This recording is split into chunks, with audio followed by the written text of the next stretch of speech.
మనపల్లి అది కూడా డబుల్ రోడ్కి శాంక్షన్ ఇవ్వడానికి సముచితంగా తెలపడం జరిగింది. మదనపల్లి జనాభా అడిగారు, టౌన్ జనాభా చెప్పిన తర్వాత మదనపల్లి మున్సిపాలిటీ కార్పొరేషన్ చేస్తున్నారని చెప్పి, ఇదే కాకుండా హెచ్ఎన్ఎస్ సమ్మర్ స్టోరేజ్ ట్యాంకులకి ఎంత అవసరం ఉందో లింకప్కి దానికి కావలసిన పూర్తి ఫండ్స్ రిలీజ్ చేసి పూర్తి స్థాయిగా మదనపల్లి పట్టణ ప్రజల దాహార్తి తీర్చడానికి సమ్మర్ స్టోరేజ్ ట్యాంక్ స్ట్రెంథనింగ్కి 20 కోట్లు కానీ 25 కోట్లు కానీ ఎంతకాలం పూర్తి స్థాయిగా ఇస్తామని చెప్పి చాలా సముచితంగా చెప్పడం.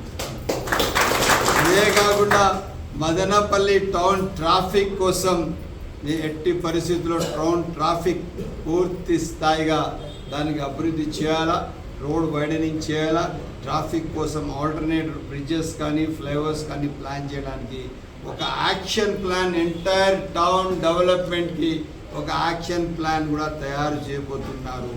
త్వరలో ఒక ఏజెన్సీకి ఇచ్చి మదనపల్లి టౌన్ ఎలా అభివృద్ధి చేయాలో పూర్తి స్థాయిగా దానికి నివేదిక తీసుకొని తప్పకుండా ముఖ్యమంత్రి చంద్రబాబు నాయుడు గారు ఈ మదనపల్లికి ఒక మహర్దశ అభివృద్ధి తీసుకురాబోతున్నారని చెప్పి తెలియజేస్తూ, నిన్న మన పార్లమెంట్ సభ్యులు పెద్దలు మిథున్ రెడ్డి గారు మాట్లాడుతూ ఏం మాట్లాడారంటే, ఏదో ఏమది డ్రగ్స్ గంజాయి మీరు చేసిన పాపానికి ఇది జరిగింది. గంజాయి మా పాపం కాదన్నా, మీ పాపం మేము మోస్తా ఉన్నాం. మీరు చేసిన పాపాలు మేము మోస్తా ఉన్నాం. గంజాయి అనేది 2019 కన్నా ఈ రాష్ట్రం ముందు, దానికన్నా ముందు ఈ రాష్ట్రంలో ఉన్నిందా? ఎక్కడైనా డ్రగ్స్ సప్లై ఉన్నిందా? డ్రగ్స్ ఎక్కడైనా విచ్చలు విడిగా స్కూల్లో, కాలేజీల్లో, హాస్పిటల్లో ఎక్కడ దొరికితే అక్కడ దొరుకుతూ ఉన్నిందా? ఇది ఎప్పుడైనా జరిగిందా?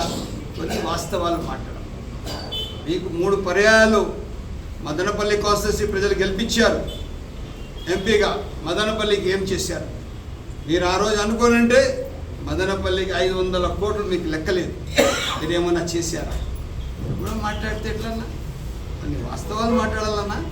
ఏమి ఈరోజు మదనపల్లికి ఇంత అభివృద్ధి చేస్తున్నాం. ఎక్కడ చూస్తే ఈరోజు కూడా మదనపల్లి గుంతలమయం ఉంది. ఒక రోజుకి నేను 2 సార్లు R&B గారికి మాట్లాడతాను, మినిమం 2 సార్లు. ఇప్పుడు కూడా కార్లో వస్తా మాట్లాడుతాను ఎన్జిఆర్ విషయం. ఎన్జిఆర్ ఫంక్షన్ హాల్ ముందర ఉన్న రోడ్ పరిస్థితి చూస్తే, నిన్న సాయంత్రం అక్కడ ఫంక్షన్ వెళ్ళి అక్కడ కూడా మాట్లాడాను. ఇప్పుడు కూడా మాట్లాడాను. టౌన్లో ఉన్న ఏదైతే హోప్ హై స్కూల్ ముందర, ఏదైతే మార్కెట్ యార్డ్ ముందర ఉండే రోడ్డు, అదే కాకుండా మన ఎమ్మెల్యే హాస్పిటల్ ముందర ఉండే రోడ్డు, అదే కాకుండా మన నిమ్మన్పల్లి క్రాస్లో ఉన్న ఆ రోడ్ అంతా, దాని విషయాలు చాలా క్లియర్ కట్గా మాట్లాడడం జరుగుతున్నది. ఏ రోజుకు ఆ రోజు రివ్యూ చేస్తున్నాం, ఏ రోజుకు ఆ రోజు అభివృద్ధికి తీసుకొని వస్తున్నాం. ఇవన్నీ మీరు మదనపల్లికి ఏమైనా చేశారా? అభివృద్ధి ఏమైనా చేశారా? ఆ రోజున్న ముఖ్యమంత్రి గారికి తీసుకొని వచ్చి టీపు సుల్తాన్ మైదానంలో నిలబెట్టి ఎన్నో వాగ్దానాలు చేశారు. ఒక్క వాగ్దానం ఎక్కడ మీరు అమలు చేశారా? ఈరోజు ఏ ఇష్యూ కన్నా కానీ ఒక క్లియర్ కట్ ఒక మాట ఉంది, క్లియర్ కట్ ఒక అంచనా ఉంది, క్లియర్ కట్ ఇంప్లిమెంటేషన్.